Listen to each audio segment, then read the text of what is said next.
What is up, guys? It's Scott, back with another episode of Scott Talks, and today we'll be talking about Emoni Bates out of Eastern Michigan University. Super great scorer, comes from Ypsilanti. Excuse me if I pronounced that wrong. Started hooping at a super young age. In 7th grade, he was averaging 46 points per game, and that's when he first got his first ranking, and they ranked him the #1 player in the class of 2022. That summer, he played in the U15 circuit, and that was summer 2018. And he put up 17 points per game in the EYBL, which is a super hard circuit. That 3 stripes in the UA circuit are the 3 best circuits. So, again, he put up 17 points per game. That's dope. That's impressive. Like, he can score.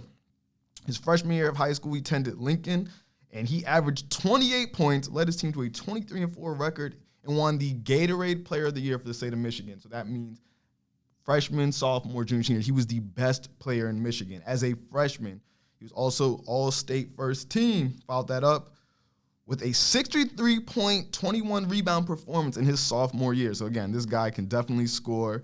Very talented. He averaged 32 points per game. No playoffs that year because of COVID. Then that was also the year that he was the Gatorade National Player of the Year. He was the first sophomore ever, as long as they've been doing the award, he was the first sophomore ever to win Gatorade Player of the Year, so that was super dope. No playoffs that year because of COVID. Then his junior year, he transferred to a school that his dad made. He had 36 points against Chet Holmgren and Team Sizzle.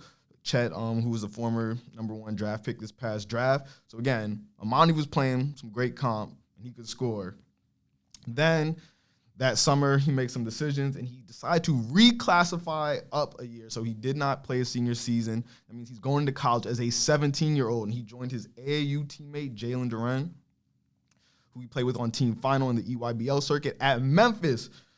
Originally, he was committed to Michigan State. He decommitted, opened up his recruitment, and he joined Penny Hardaway and Jalen over at Memphis. With that, he had a kind of shaky year, but not a bad year at all. Again, he's a 17-year-old. He was the youngest player in college basketball. In his debut, he dropped 17-4, which is definitely great playing in the AAC. Then through the season, he had some injuries that he battled, including a finger injury that he missed 3 games, a back injury that he missed 12 games. And he was also switched to point guard. He wasn't really a point guard in high school. Again, of course, he can handle the ball and he can create his own shot, but that wasn't really his natural role, so it was definitely an adjustment. It just was a rough year for him in terms of adjusting and injuries. You know, it's hard to get consistent with injuries, but through it all, he averaged 9.7, so basically 10 points a game, shooting 38 from the field. Draft stock fell. I mean, everyone was saying he's no longer NBA bound, this, that. I mean, it was crazy.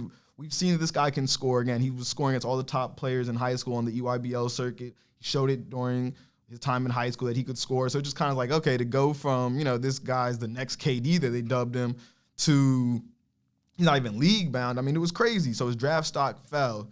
So then he opens up and says he's going to the transfer portal, and he chose the University of Eastern Michigan University, his hometown team over Michigan State, Oregon in the G League. So, again, he's now 18-year-old, and this is his first year. And this year, he is balling out.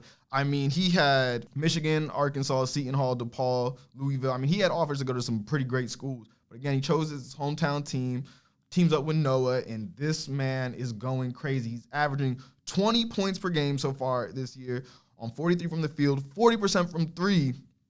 In his debut, he balled out against Michigan, 30 ball. I mean, he just looked confident. He looked like the Emoni Bates that we saw out of high school and that we knew he could be. I mean, he was scoring. Again, Michigan is one of the best teams in the country, led by Hunter Dickerson. So to see Emoni ball out in that game, that was great.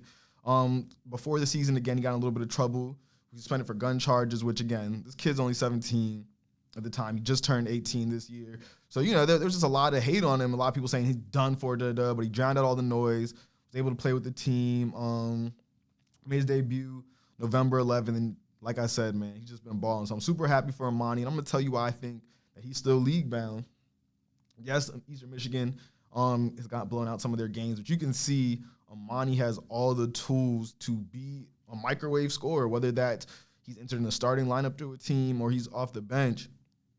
He can score. That's one thing that isn't going to change. And I think with a guy like that, he reminds me a little bit of Jordan Clarkson. Maybe not size, but the way they're just instant offense. If you give them the ball, it doesn't matter if they're a starter coming off the bench.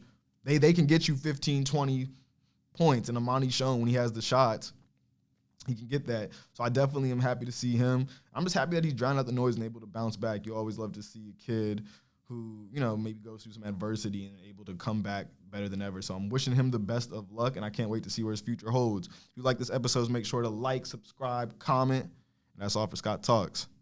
Peace.